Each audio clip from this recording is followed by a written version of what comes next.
When you're young, love is all crushes and new experiences. A lot of young people today think that their middle school relationships are lasting, and they could be, but let's be honest, that's not that common. Middle school relationships are typically very cringy and filled with awkward moments, like maybe a sloppy first kiss or saying I love you way too soon.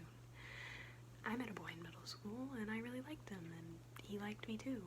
So we went on a few dates and then we became official, which is like super, like a big deal when you're younger. We ended up dating for 3 years and it felt normal until he changed. Soon our dates had to be at movies when other people wouldn't be there. We saw movies that had been out for weeks at 11 a.m. That way no one would be there or they'd be out to lunch. Things got more intense. I had just come out as bisexual and he didn't like that. I started to mess up or be a bad girlfriend. So I got in trouble. But I mean, I had messed up, so I deserved it, right? Then we went to see Big Hero 6. I had already seen it with some friends, so I was like really excited to see it with him because I had already loved it. And I remember him being really quiet, which was out of character for him. I was worried I'd mess up again. So it wasn't even halfway through the movie when things had changed. I am a victim of abuse and sexual assault. And I got out. And now I want to help others get out too. In this speech, I will be informing you of the signs of an abusive relationship, who is being affected by these relationships, and how to get out and through recovery. There is a difference in, to being blunt, a shitty relationship and an abusive relationship. Both suck, but obviously one is much more intense than the other one. It is a lot harder to get out of and come back from. In an abusive relationship, there are many red flags that take place before it might take a turn. They'll typically go unnoticed or ignored. According to Psychology Today, these are the 9 biggest red flags. Lack of communication, your partner being immature, irresponsible, and unpredictable. A lack of trust. When your close friends and family do not like your partner, signs of controlling behavior, feeling insecure in your relationship, them having a secretive and closed off past, non-resolution of past relationships, and finally, the relationship is built on the need to feel needed. The biggest one I would like to touch on that list is your partner being irresponsible, immature, and unpredictable. The reason I want to cover this one is because it is one of the most ignored and excused red flags in relationships. Irresponsibility is written off as something that can be changed through love, immaturity is defended as comedy or lack of relationship experience, and unpredictability is excused under random romantic gestures that are actually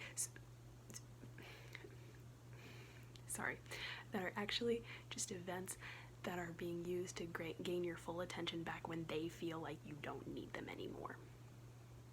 Now, I'm not saying that if your partner is a little immature or irresponsible that they're going to start hitting you, but it's something that you need to take notice of when it gets to a point of irreversibility. Unpredictability is also excused under fits of rage and mood swings that can be called stressed or you deserved it, and you don't. One very important thing to remember if you are seeing red flags in a friend's or loved one's relationship is you should be pointing them out, even if the person isn't ready to listen. Get the message out there. Subtly mention things like, that doesn't bug you, or I would hate it if my SO did that. Get them thinking critically about their relationship and help them wake up to the reality that they're in. Anyone can be affected by abuse. Men, women, non-binary, anyone. Media today likes to overlook the abuse of men and call them weak or weak-willed when they come clean about their abuse.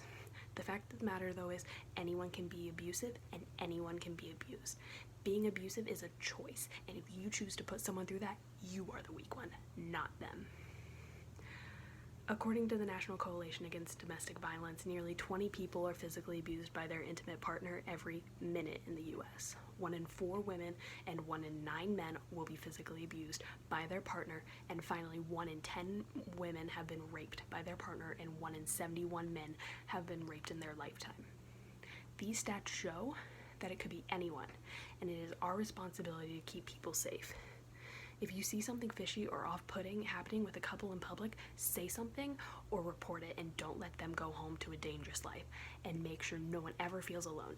These stats that I have mentioned prove that it could be anyone, and it means that likely I am not the only victim in this class. Though we are no longer on campus due to quarantine and the coronavirus, they do have resources such as Campus Clarity that help people who have experienced sexual abuse or assault. There are also many helplines and apps that can help you get in contact with professionals who can help you or will just let you talk things out if you're in recovery. Speak with counselors about support groups or look them up yourself. Most towns have multiple now. The most important thing to do is to talk to people and not bottle these events up. Research has shown that if you bottle the events up, you will not make it through recovery as smoothly as those who talk the events out. The first step of getting out of an abusive relationship is to tell someone, or at least admit it to yourself, that you are no longer safe and you need help. After that, ask for help and leave.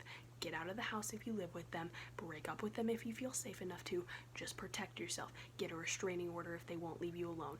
And you need to make it perfectly clear that you are done with them and that you do not need them. Remember what I mentioned. Psychology Today said that abusive relationships are built on the need to feel needed. Make them know that they are not needed and that you can be your own person. Then they will have no more power over you. Abuse is not a topic I take lightly. As a victim, I want to stand up and fight for my peers and help those in need. I have volunteered at women's shelters, and I use my voice online to advocate for those and tell my own story. Recovery after abuse is hard, but very rewarding. I am proud to say that after 6 years, I was able to sit down and watch Big Hero 6 again. Small things make recovery rewarding, and having a solid support system helps. So either find yours or be that for another person. Anyone can be abused, and it's time we take a stand against abusers together.